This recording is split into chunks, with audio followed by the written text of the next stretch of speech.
The Istanbul Cipher. Chapter 6.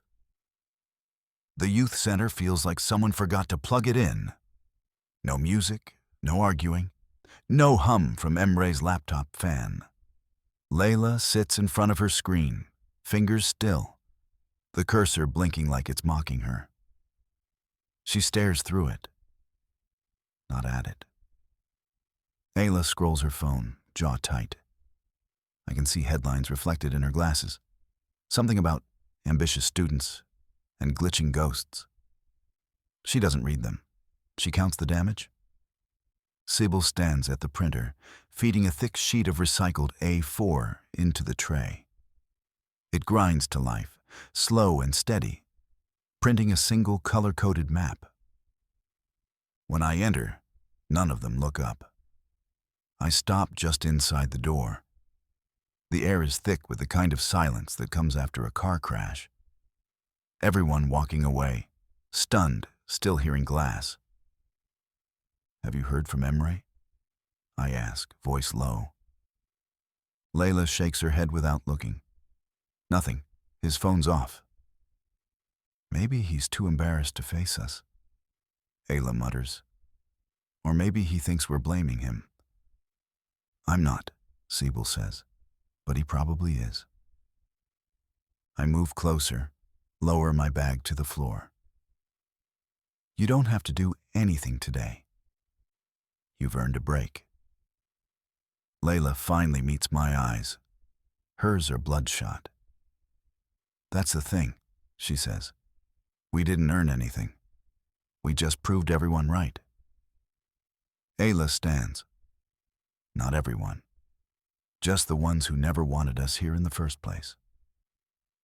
Sibel tears the page from the printer tray.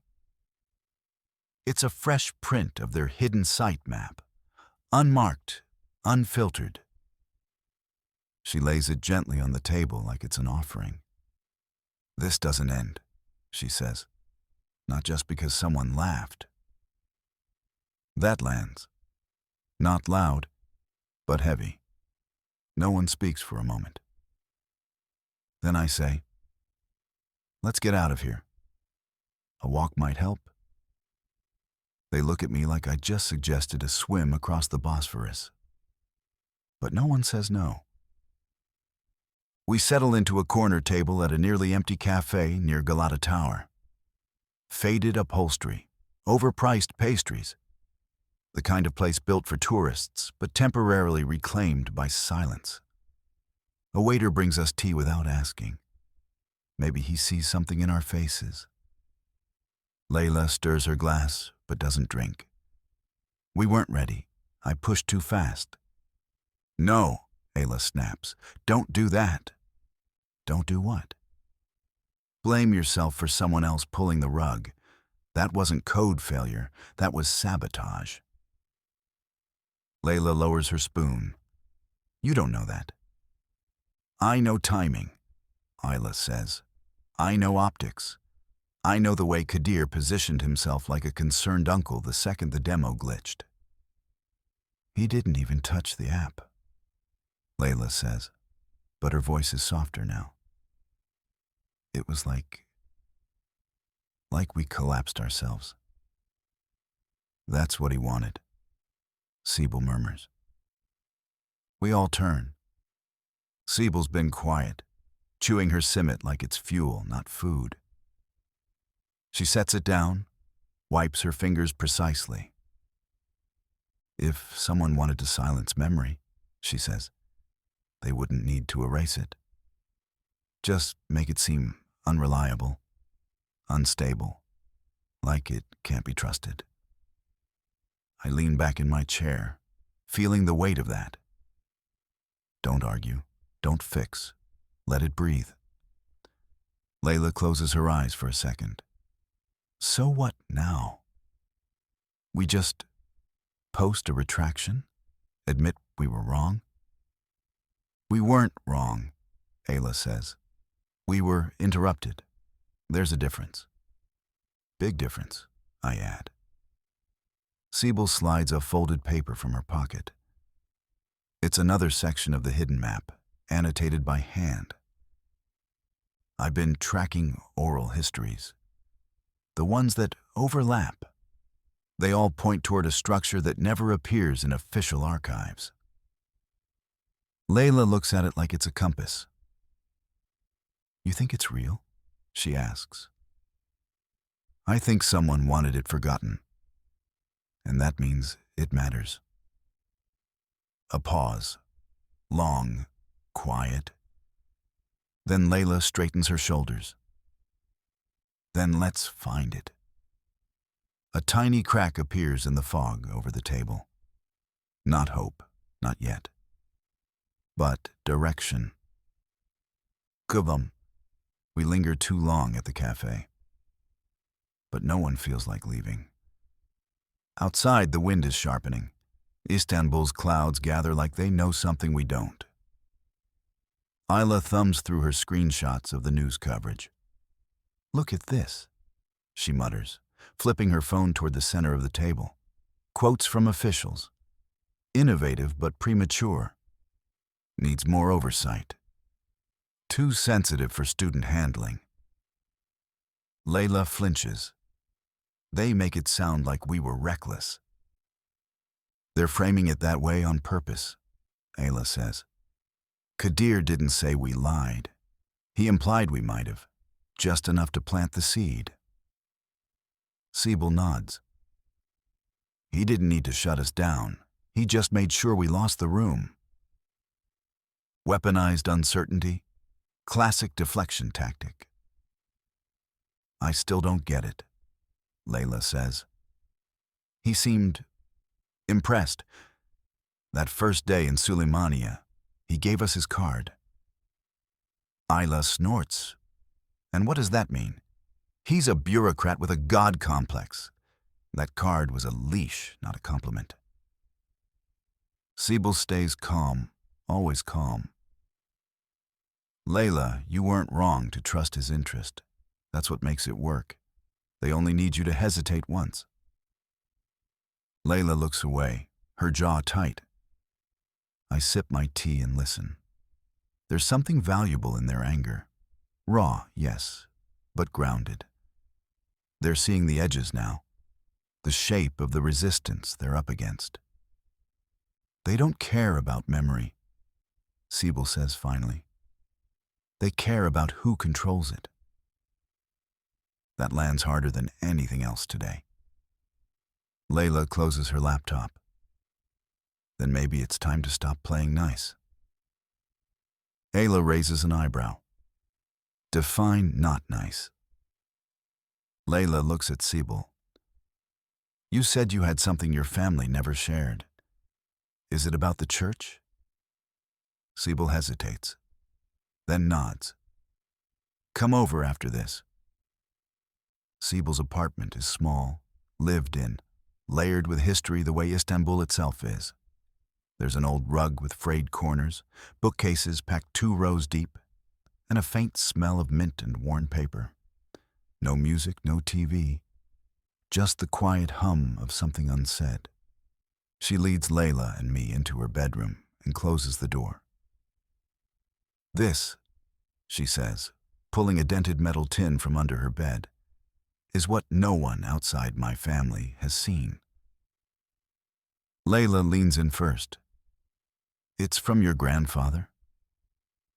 Sibel nods. He kept records, not official ones, his own stories, things whispered about, never written down. After he died, my mother wanted to throw it all out, said it would bring trouble. And you kept it anyway, I say. I'm not great at obedience. She flips open the lid. Inside, yellowed notes, hand-drawn sketches, brittle photographs with dates scrawled in faded ink. One photo, in black and white, stops all of us. A carved arch, barely visible, half buried in ivy, stonework etched with overlapping symbols, a cross, a stylized tulip, and a 7-pointed star. Leyla's breath catches. That's it, the same shape. My grandmother described this exact frame. It's not on any maps, Sibel whispers. Not in any archive I've found. No address, no plaque. It's like it was swallowed. I take the photo, hold it to the light. The angle's strange, almost as if the photographer was hiding. Where was this taken? My grandfather said near the old spice warehouses, she says.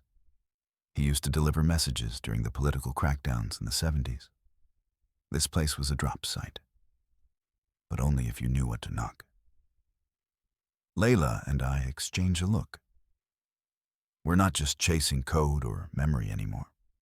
We're chasing absence.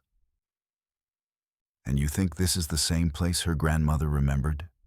I ask. Sibel nods. I think it's the same ghost. Sibel slides the photograph toward Leyla like it's a match, and she's ready to strike something flammable. Leyla stares at it, her fingers hovering just above the faded edges. Then she picks it up, slowly, reverently. This is it. This has to be it. Sibel nods once. You heard what your grandmother said in the voice message. A door that wasn't a door until you knew where to knock. My grandfather wrote something almost identical in the margins of one of these notes. That the entrance only revealed itself if you carried the right words. Leyla's voice is quiet. Passwords. No, Sibel says. Ritual, memory, shared knowledge. This wasn't hidden because someone forgot it. It was erased because someone wanted it forgotten. I lean against the wall, arms crossed, the photo still fresh in my mind. That makes this more than a glitchy app or an overambitious school project. Sibel meets my eyes. It always was. Leyla finally speaks again, louder now. We have to find it. We have to prove it's still there. Sibel turns to her with that rare, steel-edged softness she sometimes slips into when the truth matters more than the tone. I think this is what they're afraid of. Not the app, not us. The story. Leyla presses the photograph against her chest, like a relic. Then we tell it louder. I don't say anything right away. The teacher in me wants to protect them, redirect their energy to something safer, something sanctioned. But the part of me that's been watching closely these last few weeks, the part that knows what's at stake, stays quiet. I see it now. They're not going to stop. Not just because of curiosity, but because someone tried to make sure they never would have started. These walls, I say, almost to myself, were never meant to hold stories like this. That's why they're breaking. Sibel offers the photo to me, then hesitates. No, she says. Leyla should keep it. Leyla tucks it into her notebook. We go back to the site tomorrow. I nod, already thinking of the risks, the timing, the red tape. But I also know I'll go with them. They need someone who still believes that ghosts are worth chasing. The streets of Istanbul blur past me. Dark shapes and golden light smearing through the wet windshield of a passing dolmuş. I walk without purpose, but not without weight. My phone buzzes again. I ignore it. Just steps ago, I saw a cat curled beneath a crumbling fountain, eyes like coins, watching me like it knew more than it should. I don't know what role I'm playing anymore. I was supposed to be a mentor, a consultant, someone who dropped in, inspired a few teens, wrote up a grant report, and moved on.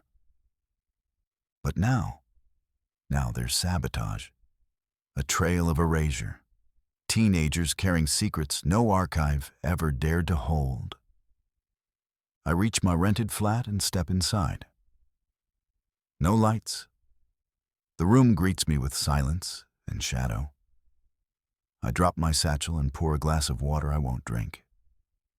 The city hums outside the window, faint prayer calls woven with traffic and late-night vendors arguing over lira coins. Then my phone lights up. No caller ID, just a text. They're not ready for what they've touched. Neither are you.